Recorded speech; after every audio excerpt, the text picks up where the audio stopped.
नमस्कार दोस्तों, आप सभी का एक बार फिर से बहुत बहुत स्वागत है। आज की तमाम बेहद बड़ी खबरें और मुख्य समाचार आप तक पहुंचाएंगे, जहां पर आज के मुख्य समाचारों में एक एक करके विस्तार से खबरें जानेंगे। आप लोगों से बड़ी खबरें छूटे नहीं, इसके लिए आप साथ में बने रहिए। और अगर आपको वीडियो पसंद आए तो एक लाइक जरूर कीजिएगा, कमेंट बॉक्स में जरूर लिखिएगा वी सपोर्ट इंडिया। पहली बड़ी खबर निकल के आ रही है। संसद का अगला सत्र 31 जनवरी से 9 फरवरी तक चलेगा।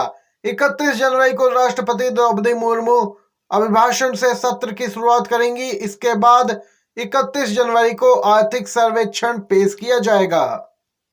मिली जानकारी के अनुसार वित्त मंत्री भी 1 फरवरी को अंतरिम बजट पेश करेंगी। गौरतलब है, मोदी सरकार के मौजूदा कार्यकाल का यह अंतिम बजट है। 17वीं लोकसभा का यह अंतिम संसद सत्र भी होगा। ये बिग ब्रेकिंग अपडेट निकल के आई है। वहीं दोस्तों, पश्चिम बंगाल में कांग्रेस और टीएमसी के बीच कोई गठबंधन नहीं। बिग ब्रेकिंग न्यूज निकल के आ रही है दोस्तों इस समय की, वह बताते चले इंडिया गठबंधन में टीएमसी अलग हो सकती है। 2024 के लोकसभा चुनाव में कांग्रेस और लेफ्ट के एक साथ जाने की संभावना है। गौरतलब है, पश्चिम बंगाल की सीएम ममता बनर्जी स्पष्ट कर चुकी हैं कि इंडिया गठबंधन अन्य राज्यों में है, लेकिन पश्चिम बंगाल में हम अकेले ही चुनाव लड़ेंगे क्योंकि बीजेपी को टक्कर देनी है। टीएमसी स्पष्ट कर चुकी है अपना रुख। दोस्तों देख सकते हैं, सीट शेयरिंग से पहले ही बात बिगड़ती नजर आ रही है इंडिया गठबंधन के अंदर। वहीं दोस्तों, हिंदू धर्म के प्रमुख 4 शंकराचार्यों ने राम मंदिर प्राण प्रतिष्ठा समारोह का यहाँ पे एक तरीके से कहें तो बहिष्कार कर दिया है। आपको बताते चले, इनका कहना है कि मंदिर अभी पूर्ण नहीं हुआ है और ऐसे में प्राण प्रतिष्ठा सही नहीं है। बीजेपी आईटी सेल हमारे 4 शंकराचार्यों को हिंदू विरोधी और देश विरोधी घोषित करने में जहां लगा है, जबकि कांग्रेस पार्टी हमारे शंकराचार्यों का समर्थन कर रही है। यहाँ पे सोशल मीडिया यूजर्स अपनी आगे प्रतिक्रिया में कह रहे हैं कि आप लोग निर्णय कर सकते हैं कि आखिर सच्चा हितैषी कौन है। एक तरफ वोट की राजनीति हो रही है, वोट बटोरने के लिए ये सब किया जा रहा है। तो वहीं अगले यूजर ने कहा है कि 24 का चुनाव नजदीक है, इसीलिए तो ये कार्यक्रम हो रहा है, नहीं तो इतनी जल्दी क्या थी।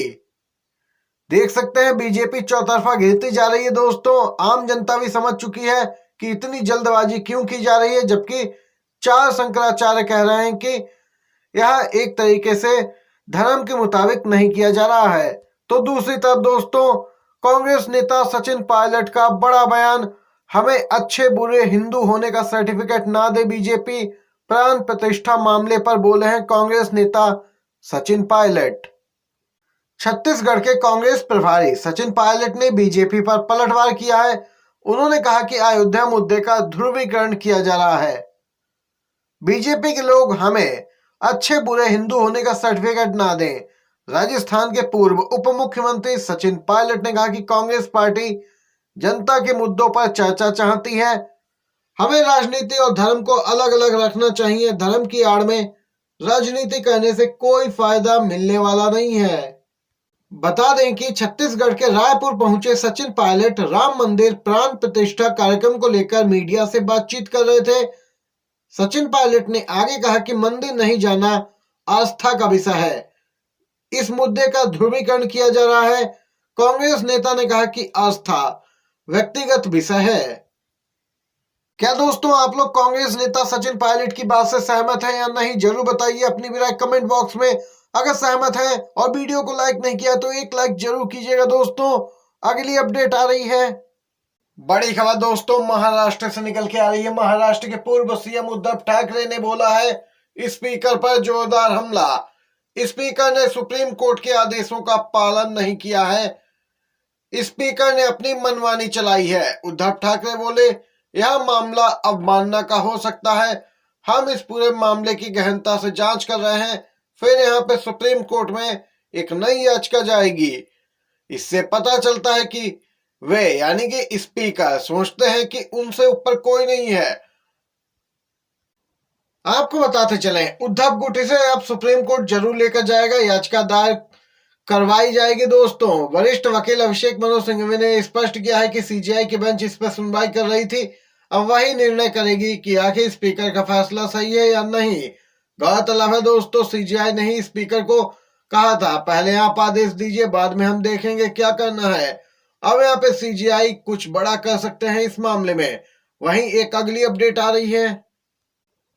तेलंगाना बीजेपी को लगा है झटका। पूर्व मंत्री मुकेश गौड़ के बेटे ने दे दिया इस्तीफा, पार्टी पर लगाए गंभीर आरोप। तेलंगाना में बीजेपी करारी हार का सामना कर चुकी है। एक के बाद एक कई झटके लग रहे हैं। विक्रम गौड़ पार्टी में उचित स्थान न मिलने से नाराज थे। आपको बताते चले, पूर्व मंत्री यहाँ पे अपने बेटे को लेकर भी काफी यहाँ पे दोस्तों सक्रिय नजर आए हैं। इस्तीफे के ऐलान के साथ ही उन्होंने लिखा कि जमीन पर सक्रिय रूप से काम करने के बावजूद बीजेपी पार्टी के भीतर कोई महत्वपूर्ण भूमिका और जिम्मेदारी नहीं सौंपी गई, जिसके चलते वह यहाँ पर पार्टी से इस्तीफा दे रहे हैं। चुनाव नजदीक आते ही अदालतों पर बढ़ जाता है बोझ। सीजीआई डीवाई चंद्रचूड़ ने यहाँ पे कुछ नेताओं को दिखाया है आईना। दोस्तों, भारत के मुख्य न्यायाधीश ने कहा कि जैसे जैसे चुनाव नजदीक आते हैं, अदालत राजनीतिक व्यस्तता का स्थल बन जाती है। सुप्रीम कोर्ट में धोखाधड़ी के मामलों की संख्या बढ़ जाती है। 2024 का आम चुनाव होना है, उससे पहले सीजीआई ने गहरी चिंता व्यक्त की है कि चुनाव से पहले कई सुप्रीम कोर्ट में याचिकाएं आती हैं और यहाँ पे उन सबका निपटारा करना बहुत ही कठिन हो जाता है, क्योंकि काम का बोझ इतना होता है। पहले से ही कई मामले लंबित होते हैं और कई तो बहुत ही महत्वपूर्ण होते हैं। ऐसे में यहाँ पे बिना वजह की ये मामले आ जाते हैं, जो कि यहाँ पे अदालत राजनीतिक व्यस्तता का स्थल बन जाती है। मैं निरंकुशता के खिलाफ हूं, सीएम ममता बनर्जी का बयान। एक देश एक चुनाव को किया खारिज। बंगाल की सीएम ममता बनर्जी ने मोदी सरकार पर हमला बोला और विवादास्पद एक देश एक चुनाव के विचार पर अपनी राय रखी। उन्होंने इसे संविधान की मूल संरचना को नष्ट करने और लोकतंत्र में तानाशाही की इजाजत देने के लिए एक प्रणाली बनाने की योजना करार दिया है। उन्होंने कहा कि मैं निरंकुशता के खिलाफ हूं और इसके लिए आपकी इस डिजाइन के खिलाफ हूं, यानी एक देश एक चुनाव के खिलाफ है। वाह। ममता बनर्जी ने कहा कि यह भारत के संवैधानिक बुनियादी ढांचे के खिलाफ होगा। ममता बनर्जी ने कहा कि 1952 में लोकसभा और राज्य विधानसभाओं के एक साथ पहली बार आम चुनाव कराए गए थे। उन्होंने कहा कुछ वर्षों तक इस तरह से चला, लेकिन बाद में यह प्रक्रिया टूट गई। स्पष्ट है दोस्तों, सभी विपक्षी पार्टियां एकजुट हैं। एक देश एक चुनाव के मुद्दे का जबरदस्त तरीके से विरोध होने वाला है। पूर्व राष्ट्रपति द्वारा गठित यहाँ पे जो अध्यक्षता कर रहे हैं कमेटी की, उन्होंने यहाँ पे आम लोगों से राय भी मांगी थी इस मामले को लेकर दोस्तों, जिस पर ममता बनर्जी ने भी अपनी प्रतिक्रिया दी है। और अब तो माना जा रहा है कि सभी विपक्षी दल सुर में सुर मिलाते नजर आएंगे। क्या दोस्तों, आप लोग एक देश एक चुनाव के समर्थन में हैं या फिर नहीं? जरूर बताइए अपनी भी राय कमेंट बॉक्स में, क्योंकि आपकी राय बहुत ही महत्व रखती है। ये आज की बड़ी खबरें थी। अगर वीडियो पसंद आया हो तो एक लाइक भी जरूर कीजिएगा दोस्तों। अपने दोस्तों तक इन खबरों को जरूर पहुंचाइएगा। आप सभी का धन्यवाद।